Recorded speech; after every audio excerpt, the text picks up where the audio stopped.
Hello everyone, I'm bringing you a video today looking at some items recently added to the collection.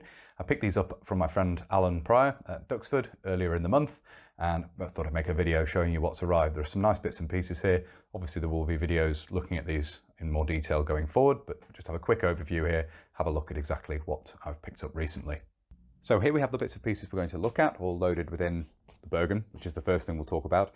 I normally make these videos as an addendum at the end of a video looking at an event. I didn't have time to film this when I got back from the Duxford event, so I'm making it here as a standalone video just to take a quick look at these bits and pieces which I picked up. One of these, as we'll see, will probably have already appeared on the channel by the time this goes live, given the voting for the Mannequin of the Month for June at the time of filming, so we'll see that in just a moment. We'll talk about the Bergen first of all. This is a 1945 dated example of the British Bergen rucksack. Very pleased with it. I have two of these already, one with an earlier tan example and then a post-war 1960s dated green example. And this is the slightly later war green type, made of this green cotton duck canvas, as you can see here, and with the webbing straps. It is dated 1945, as I say. It's rather nice in that it has the additional straps which pass through these leather loops on the outside, which I've mentioned previously, but I've not previously had a set of these to talk about. So I'll make a video at some point in the future running through this example as well and probably comparing it to the other two examples I have in the collection one way or another. I'll work out a way of doing that. Obviously they're quite awkward things to film. They're quite big and bulky items to have in the collection, but very pleased to have this one. You can see the frame and everything here. The back is all in nice condition, the straps and so forth.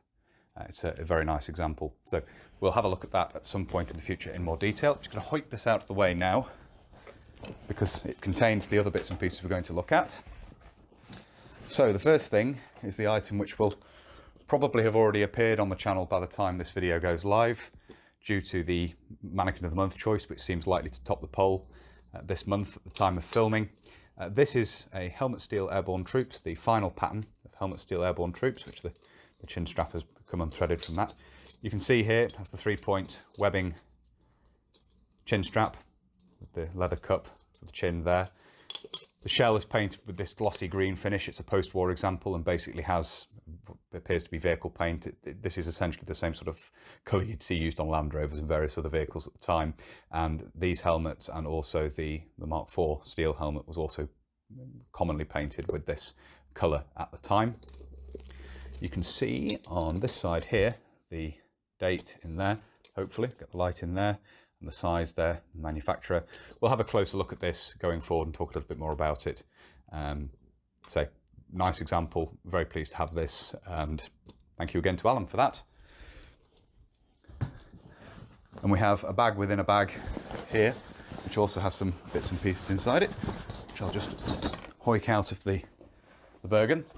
So we have a pack, a 1908 or 1937 pattern pack, as you can see, which has been, it's somewhat of a green colour, as you can see, intended for post-war use with a set of Malayan belt kit. There are no visible date or anything under the flap there. Do have a little length of whipcord there to tie the ears across at the top there, the weather flaps across at the top. And this is fitted with 1944 pattern L-straps, which are much better than the 1937 pattern examples, obviously because they can be adjusted in, and they can still be hooked into the equipment, but as standalone shoulder straps they're better than 1937 pattern because of the adjustment here. And then obviously they've been modified, the ends and so forth removed there, but they've been strapped around the loops at the bottom here, which is obviously supposed to be used for the supporting straps, and they can be adjusted in there as well using this buckle. So it's a modification you occasionally see used in Malaya, and you have these felt pads as well to make this more comfortable to carry, obviously to give some padding to the shoulders. So nice for sort of mid to late 50s Malayan operations. It gives a bit more carrying capacity than the 1944 pattern haversack, of course. And inside we have a set of belt kit for use with it, for display or for wearing at events, which is a set Alan has had for a little while and has moved on to me, which is very kind of him. So we have two of the pouches there, a left and right pair. See the left-hand pouch there with the bayonet loops on the side, as we've talked about previously on the channel, and then modified on the back with belt loops to hang low on the belt, which was not an uncommon modification to see. And then we have the waist belt here, which has been it's quite heavily used example, very tidy and not particularly, it's not rough around the edges or anything, there's no fraying or anything, but just quite heavily used. Belt included there. The compass pouch, which is a common item on the belt, of course, for jungle navigation, and a water bottle carrier, which has been modified to just use the belt loop.